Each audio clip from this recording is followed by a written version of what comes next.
Hello my dear students, आज हम लोग बात करेंगे क्लास 9th का मैथ्स के बारे में। ठीक है, तो मैथ के बारे में बात करेंगे। क्लास 9th का मैथ में जो एग्जाम में पूछा जाएगा वो किस किस तरह का क्वेश्चन पूछा जाएगा उसको हम लोग ट्रिक्स के माध्यम से पढ़ेंगे। और ये क्वेश्चन बहुत भी इंपॉर्टेंट क्वेश्चन है। आप कोशिश कीजिए कि इसको बढ़िया से समझिए और जो 11-12 तारीख को जो एग्ज़ाम होने वाला है उस एग्ज़ाम में बेहतरीन नंबर से पास कीजिए, है ना।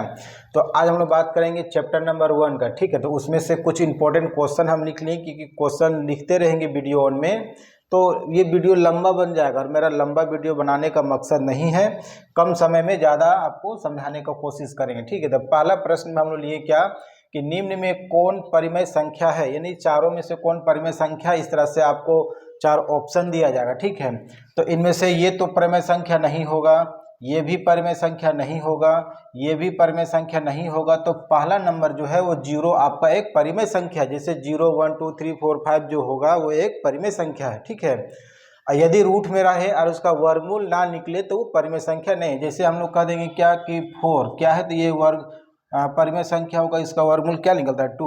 लेकिन अगर 5 ले लेते हैं तो इसका नहीं निकलेगा, यानी ये नहीं है। ठीक है, इस हिसाब से ये नहीं होगा, ये भी नहीं होगा, ये भी नहीं होगा, ये होगा। अगर पाई का वैल्यू 22/7 दिया होता तब ये परिमेय संख्या होता। ठीक है, यथार्थ नहीं है तो ये नहीं होगा।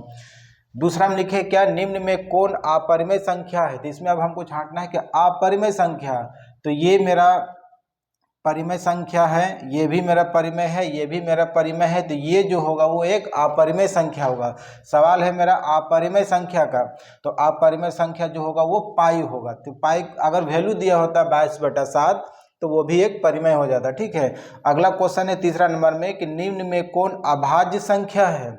तो ये तो मेरा अभाज्य नहीं है ना, ये भी 0 भी नहीं है, 1 भी नहीं है। क्या होगा मेरा 2 जो होगा वो मेरा एक अभाज्य संख्या होगा। ठीक है, उसके बाद चौथा नंबर में कि निम्न में कौन परिमेय संख्या 1 और 2 के बीच में है। तो इसमें ट्रिक्स क्या है कि जो सवाल दिया गया है उसको जोड़ दीजिए और 2 से भाग लगाना है। ठीक है, इन दोनों को जोड़ेंगे तो कितना हो जाए 2 और 1 3, 3/2। तो ये आपका परिमेय संख्या निकलेगा। ट्रिक्स ये है कि इन दोनों को जोड़ देंगे और 2 से डिवाइड करेंगे। अगर भाग वाला विधि में यहाँ दिया गया तो भाग देखेंगे, अन्यथा ये ऑप्शन दिया गया तो इसमें देखिए 1/2 नहीं होगा, 3/2 होगा, ये नहीं होगा और ये नहीं होगा। ट्रिक्स क्या था कि 2 और 1 3 जोड़ देंगे, बटे 2 से भाग लगाएंगे। ठीक है, तो जब 2 से भाग लगाएंगे तो कितना आ जाएगा मेरा 3/2।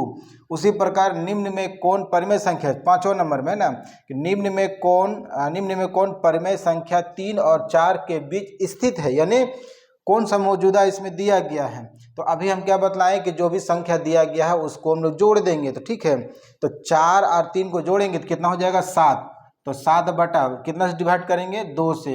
तो ये ऑप्शन यदि यहाँ कहीं मिले तो उसी में टिक लगाएंगे। तो 3/2 नहीं होगा, 3/4 ये भी नहीं होगा, 4/3 ये भी नहीं होगा, तो 7/2 ये वाला होगा। ठीक है, तो ये एक परिमेय संख्या होगा। अब इसके बाद है छठा नंबर में कि निम्न में कौन परिमेय संख्या है। परिमेय संख्या 3/5 और 4/5 के बीच स्थित है। इसको कैसे बनाएंगे, तो ऊपर का जो नियम है उसको जोड़ेंगे और इन दोनों को जो है जोड़ देंगे। ठीक है, तो इसका तरीका भी अलग है। तो हम लोग इन दोनों को जोड़ेंगे तो कितना हो जाएगा 4 3 7 हो गया। ठीक है, 4 और 3 7 हो गया। अब बटे में क्या होगा मेरा 2 इंटू कॉमन में इन दोनों में से कोई एक ठो ले लेंगे तो हो गया 5। तो इसको गुना करेंगे तो कितना हो जाएगा 5 दूना 10, तो 7/10 जिसमें होगा वही आंसर होगा।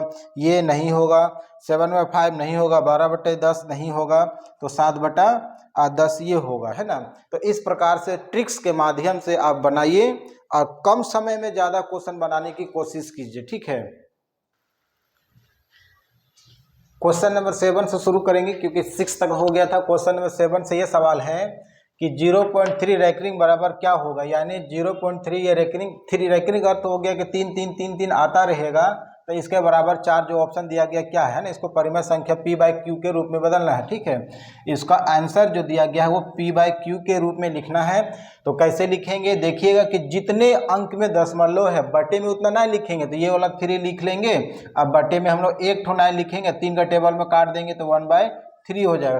ठीक है, 3 का 3 3 3 9, तो इनमें से कौन सा सही होगा, पहला ऑप्शन सही होगा। बनाना इस तरह से है कि ये 3 जो दिया गया है 3 ले लेंगे। अब दशमलव कितने अंक में है, तो 1 अंक में है, तो जितने अंक में दशमलव होगा, अगर 2 अंक में होगा तो 2 ठो 9 लेंगे, 3 अंक में होगा तो 3 ठो 9 लेंगे, 1 अंक में होगा तो 1 ठो 9 लेंगे। ठीक है, उस हिसाब से हम लोग देखते हैं क्या कि 1 अंक में दशमलव है तो 1 ठो 9 लिखेंगे इस तरह से।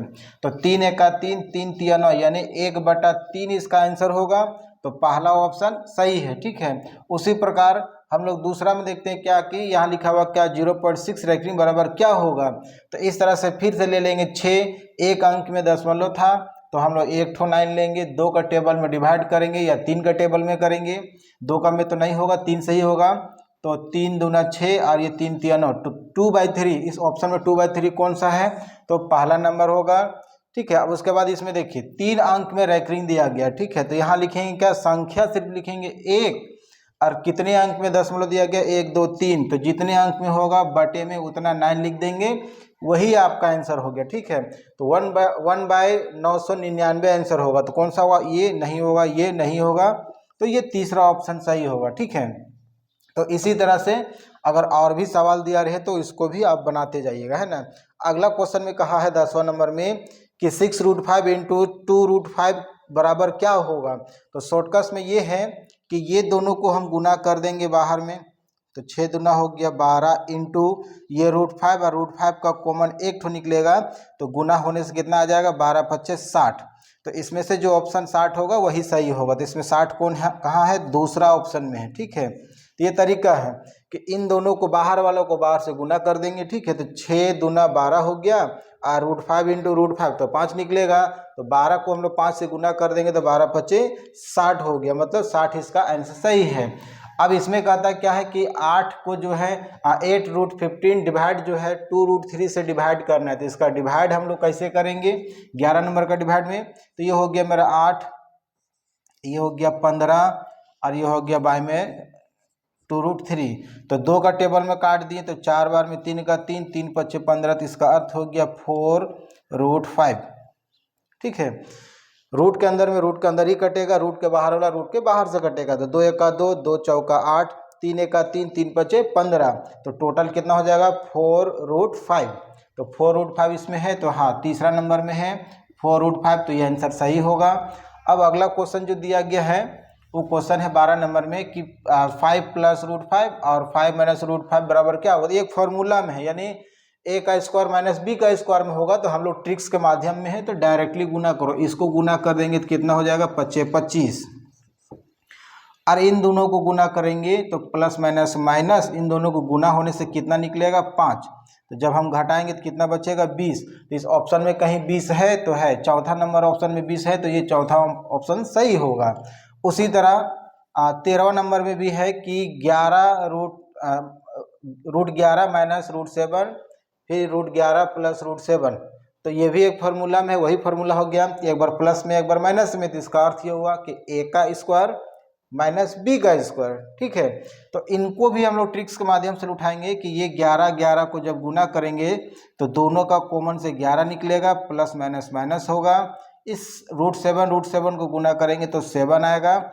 अब दोनों में घटाएंगे तो 11 में से 7 गया तो क्या बचा मेरा 4। इस ऑप्शन में जो 4 होगा वही सही होगा। ठीक है, अब अगला 14 नंबर में कहता है क्या कि 4.1/8 का दशमलव प्रसार शांत है या अशांत है। तो ये जो है आपका शांत होगा। वो इस तरह से कि इसको हम लोग गुना करेंगे तो कितना हो जाएगा 8 चौका 32 और 1 33, 33 को 8 से हम लोग भाग करेंगे तो 8 चौका हो गया 32, बचा 1, दशमलव देंगे तो 1 ठो 0, तो 8 एका 8, बचा 2, दशमलव दिए 0। अब यहाँ हम लोग भाग लगाएंगे कितना हो जाएगा 8 दूना 16, तो 16 घटाएंगे तो 4 बचा, दशमलव दिए थे इसलिए 0, तो 8 5 40। तो कंप्लीट ये डिवीजन हुआ।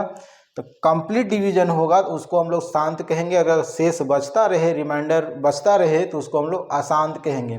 तो इस हिसाब से जो है 14 नंबर में भी जो है सवाल जो आपका क्या कहलाएगा, शांत कहलाएगा। ठीक है, तो इस प्रकार से यदि और कोई भी सवाल मिले, पूरा कट गया तो शांत होगा, पूरा नहीं कटा तो अशांत होगा। अगला क्वेश्चन है क्वेश्चन में 15 16 17 18। तो 3 प्रश्न इसमें लिए हैं, जिसमें से कहा यह है कि 1/2 के हर का परिमेय कर। हालांकि हम यहाँ परिमेय लिखे हैं, लेकिन इसका कहना यह है कि परिमेयकरण करने से प्राप्त संख्या क्या होगा। तो हम लोग लेते हैं क्या 1/√2। तो परिमेयकरण में जस्ट इसका उल्टा इंटू होता है, √2 ऊपर भी √2 नीचे भी। ये गुना होगा तो √2 मिलेगा और ये गुना होगा तो 2 मिलेगा। तो ये वाला ऑप्शन जहाँ होगा वही उसका परिमेय संख्या आंसर होगा। ठीक है, तो ये तीसरा नंबर में। ठीक है, उसी तरह 16 नंबर में है कि 1/√7 के हर का परिमेयकरण करने से प्राप्त संख्या क्या होगा। तो 1/√7 हो गया, इंटू करेंगे तो √7 ऊपर भी और √7 नीचे भी। तो गुना होगा तो ये हो जाएगा √7 और ये 7 जब गुना होगा तो क्या मिलेगा 7। तो √7/7 किस पर है, तो ये दूसरा ऑप्शन में है। ठीक है, उस तरह से अब दिया है क्या कि 1/2 प्लस √3 है इंटू परिमेयकरण। अगर डबल संख्या दिया हो तो परिमेयकरण जस्ट इसका उल्टा होगा, प्लस में है तो माइनस में होगा। तो 2 - √3 और ये 2 - √3। तो इस प्रकार से परिमेय होगा। तो जब ये गुना होगा तो 2 - √3 होगा और ये आपका a प्लस बी का एक बार प्लस में एक बार माइनस में है तो डायरेक्टली गुना कर देंगे। 2 को 2 से तो 4 हो जाएगा, प्लस माइनस माइनस, 3 को 3 से तो 3 हो जाएगा। तो ऊपर में बचा मेरा 2 - √3 और बटे में क्या होगा, 4 में से 3 गया तो 1, तो बटे में 1 नहीं लिखा जाता। ठीक है, तो ये इसका आंसर हुआ। तो 2 - √3 कहाँ है, तो 2 - √3 दूसरा ऑप्शन में है, तो ये वाला ऑप्शन सही होगा। जस्ट उसी तरह जो है 18 नंबर में है कि 1/√7 - √6 परिमेय करेंगे उल्टा, तो √7 ऊपर होगा और प्लस √6 √7 प्लस √6। तो जब ये गुना होगा है ना, तो ये दोनों जब गुना होगा एक दूसरे से तो क्या हो जाएगा √7 प्लस √6 बाई। फिर से वही सवाल है कि ये एक बार प्लस में है एक बार माइनस में है, तो एक बार जब प्लस में एक बार माइनस में है तो फॉर्मूले के अनुसार हम लोग छोड़ देंगे, डायरेक्ट ट्रिक्स लेते हैं कि इसको पहले ए को ए से गुना कर देंगे तो 7 मिलेगा, प्लस माइनस माइनस होगा, 6 को 6 से गुना कर देंगे तो 6 मिलेगा, है ना। यानी √6 को इंटू √6 इज इक्वल टू 6 आएगा। तो इसका आंसर जो होगा वो √7 प्लस √6 बटा 7 में से 6 घटा देंगे, 1 बचेगा, 1 नहीं लिखा जाएगा। तो ऑप्शन ढूंढिए, ऐसा ऑप्शन कहाँ है, तो पहला नंबर में है, तो पहला ऑप्शन सही होगा। ठीक है, तो इस प्रकार से और भी सवाल यदि अगर बदल के दिया जाए तो ऐसा ही बनाना है। ठीक है, क्वेश्चन नंबर 19 में कहता है क्या कि 4⁻³ बराबर क्या होगा। तो इसका वैल्यू जो होगा 4 कहा गया 3/2। तो हम लोग इसको खंडन करेंगे तो 2 का टेबल 2 बार लेंगे तो 2 × 3/2 होगा, 2 कट जाएगा तो बचेगा क्या 2⁻3। तो अब 2 को हम लोग 3 बार गुना करेंगे, 2 × 2 × 2 तो कितना हो जाएगा 2 दूना 4 दूना 8। इस ऑप्शन में 8 दिया होगा तो वो आंसर सही है। ठीक है, तो चौथा ऑप्शन सही है। तो बनाना कैसे फिर से एक बार समझ लीजिए, एक तो समझिएगा तो बाकी आप खुद भी बना सकते हैं। ठीक है, तो 4 दिया गया है 3/2। तो इस 4 का अभाज्य खंडन करेंगे तो 4 जो है 2 दूना 4। अब इसको हम लोग लिखेंगे 3/2, 2 कट गया, अब बचा क्या 2⁻3, इसका अर्थ हो गया 8। तो चौथा ऑप्शन सही होगा। जस्ट उसी तरह है कि 64 का मान क्या होगा, तो उसको भी हम लोग इसी तरह बनाएंगे 64 में। तो 2 तरीका है बनाने का, या खंडन करके भी बना सकते हैं। तो ये किसका डबल इंटू है, तो हम लोग समझते हैं क्या 8 को गुना करेंगे 2 बार तो 8 × 64 1/2 हो गया। तो 2 काट देंगे तो इसका भी आंसर कितना आ जाएगा 8। तो इस ऑप्शन में 8 है, तो यहाँ भी ऑप्शन में 8 है। ठीक है, अब अगला है क्या 32⁻2/5 का मान क्या होगा। तो 32 जो है तो 32⁻2/5 है, तो 32 को हम लोग अभाज्य कर लेते हैं। ठीक है, 2 का टेबल 16 में, 2 का टेबल 8 में, 2 का टेबल 4 में, 2 का टेबल 2 में। अब लिखेंगे 2 कितने बार आया है। ठीक है, 32 को खंड करने से 2 जो है वो कितने बार आया है उसको देखिए, 1 2 3 4 5 बार। तो यहाँ लिखेंगे 5 × 2⁵, ये 5 कट जाएगा तो 2 क्या बचेगा 2। इसका अर्थ हुआ कि 2 × 2 तो कितना हो जाएगा ये 2 दूना 4। तो ऑप्शन में 4 है, तो दूसरा नंबर में 4 है। ठीक है, उसके बाद कहा क्या कि 64x = 8 है, तो x का मान क्या है। तो 64x = 8 है ना, तो ओनली x = 8 बटा, ये 64 गुना में था तो इधर आके भाग हो गया। तो x = 8 बटा जो 64 है, पहाड़ा पढ़ेंगे 8 का 8, 8 64। तो इसका आंसर जो होगा वो 1/x = 1/8 होगा। ठीक है, तो कैसे होगा 8 का 8, अठी अठी 64, तो 1/8 होगा। ठीक है, अगर इस प्रकार से और भी कोई सवाल दिया जाएगा तो उसी तरह